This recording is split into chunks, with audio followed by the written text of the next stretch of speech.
2013 and welcome to a new Jellyfish.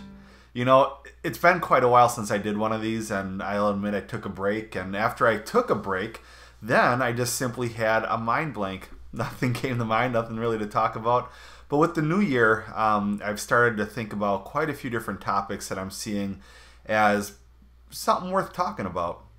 Now, I hope you had a good Christmas. My son, he's at the age where all of his gifts are pretty cool because he's 4 years old, and, you know, Hot Wheels, monster trucks, all that stuff. And my daughter, she got some cool stuff too, and my wife and I just had a fantastic Christmas. I hope you did as well, and that you look forward to a good thing in 2013.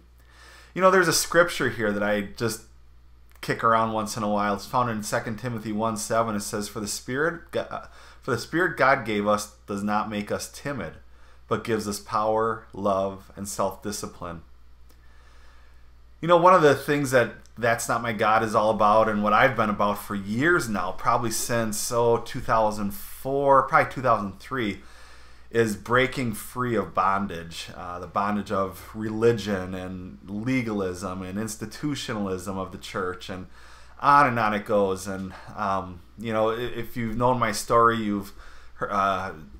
then you know me. 2003, I served under a pastor that had moral failings, and the board made it very hard for me to stay after he left. And another year later, I've served under another guy that really made some poor choices, and I was left asking if I want to pastor a church with 8 people and a mortgage, and really became savvy on all the garbage that goes beyond the surface of what a church ought to be. And so for me, yeah, there was a lot of baggage. There was a lot of things that I dealt with in life, and I really made it a point to just break free of the bondage that sometimes a church can put onto a person, whether it's through the politics, whether it's through the programming, whether it's working up to a certain expectation, dressing a certain way, saying the right things. You know, if you're in a book club, you know, I heard of one woman, she was in a book club, and they went around the table and asked what everybody's favorite book was, and this lady said, Harry Potter. She found out very quick, wrong answer in that setting.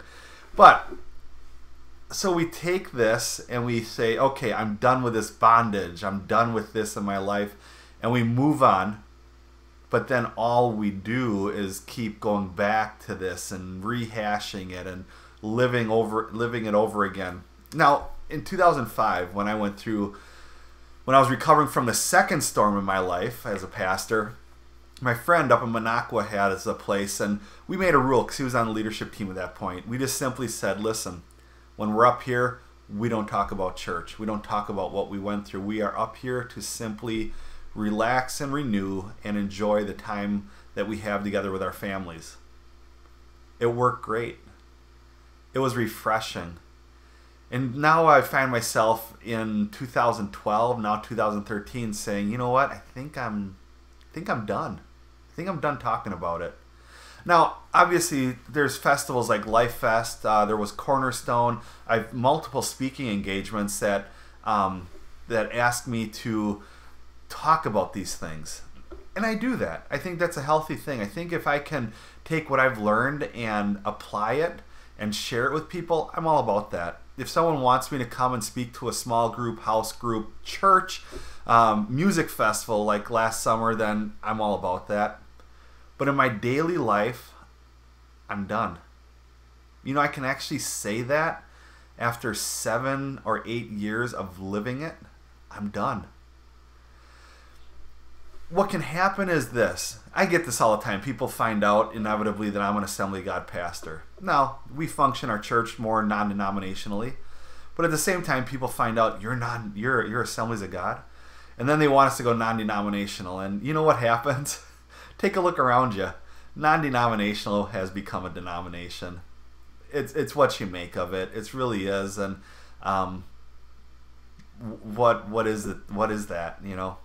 Well, the same thing can go for people that have come out of bondage. I've been there. I've preached it. I've lived it and everything. And coming out of bondage, I'm okay with it. I'm okay with talking about it at church because sometimes that's going to help somebody. But in my own daily life and on these Jellyfish videos, done. So, why? Because I have found more and more that people that have come out of bondage are still in bondage to that bondage. Did that make sense? The people that have come out of that religious bondage are in bondage to that bondage. Look at all the posts they make. Look at all the comments they make. Look at on and on and on it goes. They just keep riffing on what happened and how it happened instead of saying, I'm done. I'm going to move on now. I'm done reliving the past. I'm done dealing with all this stuff. And, you know, if it's the thrust of your ministry, I get that. But at the same time, are you ready to move on yet? Are you ready to be done with it? Again, it took me 7 years, maybe 8 years, and it's a long time to recover. But there's something very refreshing about just simply moving on, letting the past go, and in your daily life, enjoy life. Don't let that stuff hold you in bondage any longer. Listen, I've done something that I was challenged with out in California at a conference, a little 90-person conference, and it was to enjoy my Sabbath day. So Saturdays I have as my Sabbath. Fridays I take the day off.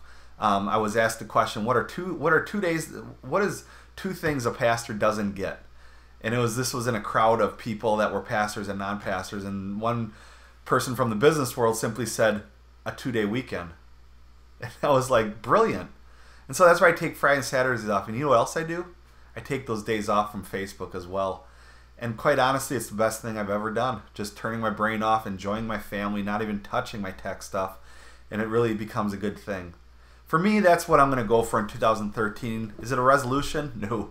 I had 3 of them last year and I met them and I'm done. I'm not having any this year. But I am not going to live in bondage to the bondage that I was delivered from. What are your thoughts? Shoot me an email, vtwinrev@thatsnotmygod.com. Comment right here on YouTube channel or on the Facebook channel. We'll talk to you soon.